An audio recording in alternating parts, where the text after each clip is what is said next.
Yes, students, we are just continuing our previous chapter. Now we are going to discuss about the flexible exchange rate कि flexible exchange rate क्या होता है. इससे पहले इसका meaning पढ़ते हैं. तो मीनिंग बोलता है that flexible exchange rate system is the system in which the exchange rate is decided by the market force of demand and supply.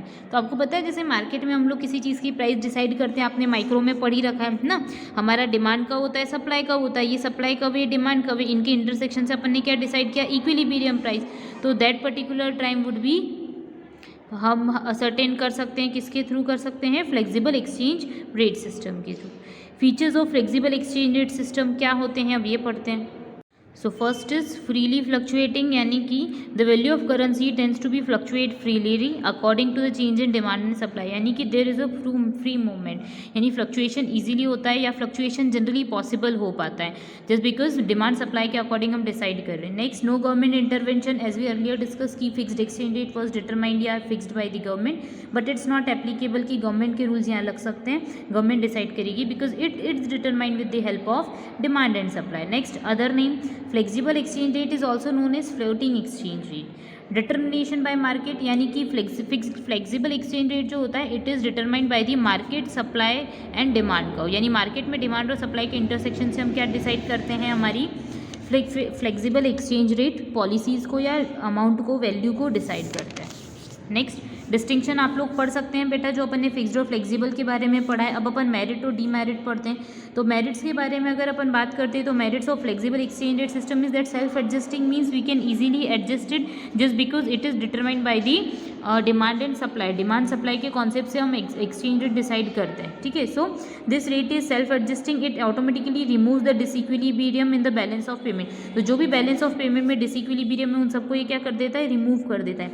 At the same time it removes the problem of under valuation and over valuation. Under valuation और over valuation of currency भी नहीं होता है just because floating exchange या flexible exchange rate system जो है वो floating नहीं, flexible exchange rate system applicable होता है इसलिए. Next, no need of maintaining huge foreign exchange reserve, means under fixed exchange rate system a huge foreign exchange reserves are to be essentially maintained. जैसे हमने पढ़ा था कि fixed exchange rate system में maintain करना है तो but it's not necessary to maintain here also. Next, optimum use of resources. So this system enables the optimum use of your resources, mean raise the level of efficiency in the economy. इससे हमारी economy की efficiency का level क्या हो जाता है, increase हो जाता है, हमारे resources easily utilized हो जाते हैं. Next, demerits. तो external values of the domestic currency means unstable, इससे हमारी कंट्री की जो एक्सटर्नल वैल्यूज़ है हमारी डोमेस्टिक करेंसी की वो क्या रहती है, डीमेरिट की, यानी प्रॉब्लम्स की बात. यहाँ पे क्या क्या दिक्कतें आती हैं उसके बारे में पढ़ रहे हैं, ठीक है. So according to the forces of demand and supply in the market the external value of domestic currency suffers from the frequent change, यानी जैसे जैसे मार्केट में डिमांड सप्लाई चेंज होगा वैसे वैसे external value of domestic currency भी क्या होगी, चेंज होगी.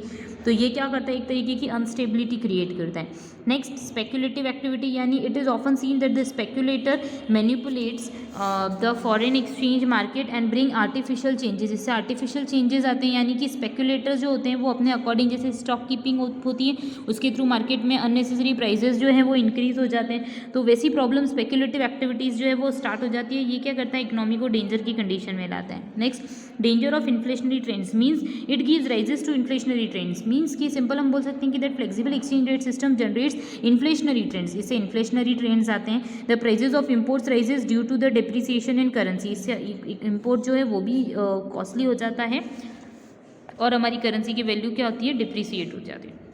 नेक्स्ट अब पढ़ते हैं managed floating rate system. Managed floating rate system क्या होता है, तो managed floating rate system means a system under which the rate of foreign exchange determined by the market force and the central bank influence, यानी कि इसके अंदर market rate के, market के डिमांड सप्लाई के अकॉर्डिंग प्लस सेंट्रल बैंक के influence के through क्या करते हैं, हम एक्सचेंज करते हैं. Exchange rate through the interventions in the foreign exchange markets. In other words, we can say that market force as well as the central bank both play the role. यहाँ पे government authority की form में हम ये बोल सकते हैं, एक अथॉरिटी की फॉर्म में हम बोल सकते हैं सेंट्रल बैंक आ जाता है एंड मार्केट डिमांड सप्लाई, यानी कि हम ये बोल सकते हैं कि it would be a systematic way to decide your foreign exchange rate. Next features पढ़ते हैं तो one is hybrid system means manage floating rate system is hybrid system of fixed exchange rate system and flexible, यानी कि ये दोनों चीज़ों का commission होता है, फिक्स्ड और फ्लेक्सिबल दोनों का समेशन होता है। आगे intervention of central bank, so can we say that under this system central bank intervenes in the foreign exchange market, और सेंट्रल बैंक जो है वो क्या होता है, हेड होता है market in the order to restrict the fluctuations in the exchange rate within desired limit, तो वो अपना जो भी डिजायर्ड रिक्वायरमेंट है उनकी उसके अकॉर्डिंग ये एक्सचेंज रेट जो है वो डिसाइड करता है। सिंपल अपन वर्ड बोल सकते हैं, the main motto is just to keep the exchange rate close to desired target value, जो हमारे लिए केपेबल इनफ हो उस डिजायर्ड वैल्यू के अकॉर्डिंग हम क्या करते हैं, मार्केट रेट डिसाइड करते हैं। तो यहाँ पे मेन मोटो ये होता है कि दैट एक्सचेंज रेट जो होती है वो क्या होनी चाहिए, क्लोज होनी चाहिए, जो भी हमारी टारगेट वैल्यूज़ है उसके according. Maintenance of reserve of foreign exchange,